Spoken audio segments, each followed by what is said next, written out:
Attack on Titan no Requiem is back after almost a year. Also known as AoTnR, it's a fantastic fan manga made by Team Attack on Titan no Requiem for those who weren't satisfied by the ending of Attack on Titan. In no way do I think he's disrespecting the original ending. You guys have probably heard me voice my views on the ending. It's kind of like the ending. This fan series is like Marmite. You either love it or you hate it. It's as simple as that. However, even if you did like the ending and you thought it was a masterpiece, you can still enjoy this fan manga. It offers an alternate non-canon ending to the original story. Nobody's claiming it's canon, you can read it if you want, and I will leave a link in the description. It has amazing art, and you have to at least respect the production value and the amount of effort the artists have put into this fan manga. From what I remember, the last few chapters have established 3 things. Number 1, Eren has found the resolve to destroy the world. Number 2, Eren has a potential relationship with Historia. And number 3, Armin and the Alliance have no choice but to stop the rumbling for everything that the Survey Corps stand for. Anyway, let's get into part 3. I'm pretty excited about this. So let's see. In loving memory of Hyasu, December the 24th, 2004 to December the 8th, 2021. I assume this guy is an artist. I'm not quite sure what the story is, perhaps he left, but from what it seems, he may have sadly passed away. If he did pass away, then condolences to your family. Rest in peace, brother. It seems like this chapter is dedicated to him. So getting into this. Mikasa walks through a field of snow. The scene transitions between her as a little girl and her as a woman as she recalls her memories. She states she feels cold. As it switches back to the battlefield, she battles alongside the Alliance. And I've got to say, the music's very tense and works very well for this chapter, and that's another thing that's really underrated about this fan series. There's music playing in the background as you read this if you go to the official website. You're probably listening to the music right now because I'm using it for this video, but if you want to listen to it by yourself, then I'll leave a link in the description for those who just want to check it out. Anyway, Mikasa gets everybody in the Alliance to focus, since right now they've lost their commander Armin, and Mikasa has taken a more prominent leadership role in Armin's absence. They're looking for the Okapi Titan. The Okapi is an animal known as a forest giraffe, and that's because it looks kind of like a giraffe and a zebra. It's said to be closely related to giraffes, so that's probably why. But the reason I bring this up is because that's the name of a Titan that has Armin right now, the one that's kidnapped him. Yeah, you know what I'm talking about. Anyway, the team need to hurry because the rumbling's slowly getting closer to Fort Salter, which is now in telescope viewing range. Levi predicts that's roughly about 3 hours or less away, and that they can't evacuate everybody on time because they're too close now. So now the only option is pretty much to stop the rumbling as soon as they can. As the Alliance fight their way through to the Okapi Titan to save Armin, they realise something odd. And that is that it's getting easier to deal with the Titans that Eren is summoning. In other words, they're slowing down. Reiner fights the Warhammer, and he tries to utilise this opportunity as much as possible, as best as possible, when all of a sudden the Titans that Eren is summoning come to a halt, and just stare at the Alliance. The Alliance think this could be a trap, so prepare to retreat and regroup, since they're nearly all out of gas anyway, so they need a new plan. Mikasa suggests that they should split up and let Annie fight on her own to increase their chances of success. Connie thinks that's a bad idea, and that Annie can't survive alone. But Mikasa says that they don't really have a choice because there's not enough time left, and they'd be better off not fighting as a group. Eren's summonings then begin to start moving. Maybe Eren gave his friends a little breather, we can't really say yet. Annie goes on to beat up the Jaw Titan, and this is when he switches over to the Paths Dimension. In the Paths Dimension, Armin and Eren continue their face-off. With a disappointed face, Eren says, "Have it your way," and he lifts his hand and disappears.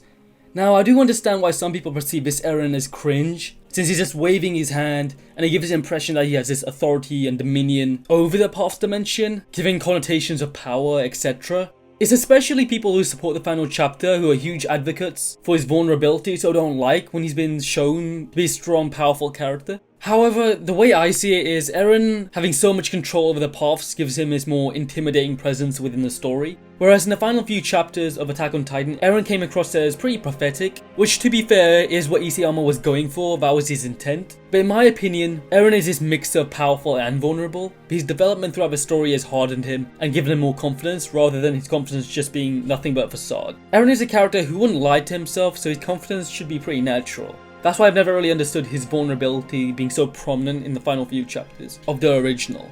Anyway, Eren disappears and leaves Armin trapped in the Paths Dimension with Zeke. Zeke says there's no point and that he should give up. But then Armin lectures him about not giving up and fighting no matter what, so he asks for his help. Zeke obviously isn't willing to help. He tells Armin that there's something that he still doesn't get yet, and it's the fact that Eren lied to him.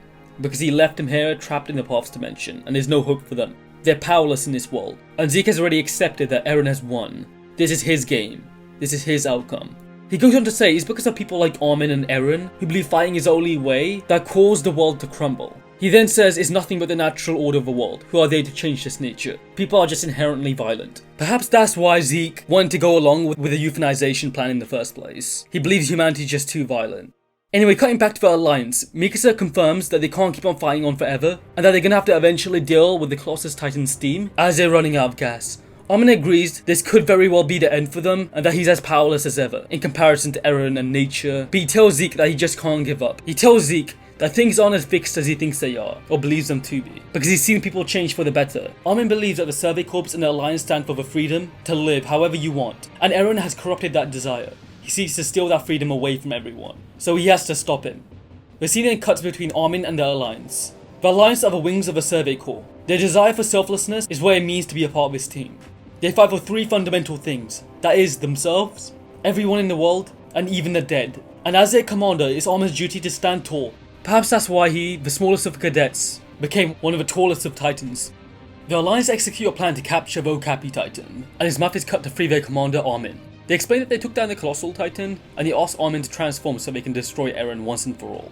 But Armin says that he can't because Eren isn't here. Armin suggests that they should retreat for now, but Mikasa hasn't completely brought into the idea yet that they should kill Eren. Levi reminds Mikasa, and everyone, that they need to make their decision now, because the lives of millions rest on their shoulders, and these shoulders are about to give in soon. Armin then steps in and tells them that he will kill Eren and Zeke. Armin remembers the rest of his conversation with Zeke. Zeke responded to his earlier speech by saying that Armin's words are moving, but it doesn't change the fact that he's underestimating Eren and his cunningness. Eren has already foreseen everything, and the Alliance are just playing straight into his evil plan. Obviously, whether Eren is evil or not comes down to perspective. I guess from Zeke's perspective, Eren is pretty evil. Zeke asks Armin if he's willing to pay the price of Eren's silly game. As Armin is thrown out the path dimension, Zeke leaves him with a note that if he's not willing, then Eren will crush him and his foolish friends. Regardless of the decision, Zeke wishes Armin luck for the chapters to come, because without it, I'm afraid he doesn't really stand a chance. So that concludes the chapter, as the Alliance retreats on Falco's Titan. So what are my final thoughts? Well, it seems like Armin's got a more prominent role than he did in the original. He seems to be more confident and he takes up his leadership role. The original's ending almost feels like Mikasa's story and doesn't feel like everybody's story. And I'm pretty sure it has been stated by editors etc. that this is a story of Eren and Mikasa, although when I first started Attack on Titan I never got that impression. So to me this fan ending seems a little bit more balanced. It has really good pacing. Since it includes everybody's perspective, that includes Eren's perspective, the Alliance's perspective, Armin's perspective, Mikasa's perspective. It seems perfectly balanced. In the original ending, we got extended time periods where the whole chapter would just be dedicated to the Alliance, which was undeniably boring. So I feel like the pacing within this chapter is significantly better than that. And also the Alliance seemed to have better justification for their actions within the fan chapter. And I feel like that makes them more likable. The issue with the Alliance in the original I feel like was they were very dislikable. Mainly because they felt like they were gonna win inevitably, so there wasn't much tension. And also the fact they just agreed with everything Eren had to say afterward, even though it goes against their beliefs. And within the chapter you could see that Armin was against Eren's ideology completely, and even called him a hypocrite. And it kinda makes the audience think who's in the right. Regardless of morality, and if you think they are right, wrong, I would personally agree with them. It doesn't change the fact that they weren't very likable at all. And I feel like this fan chapter offers more likability towards the Alliance. You almost feel like you want to root for them since they feel like underdogs.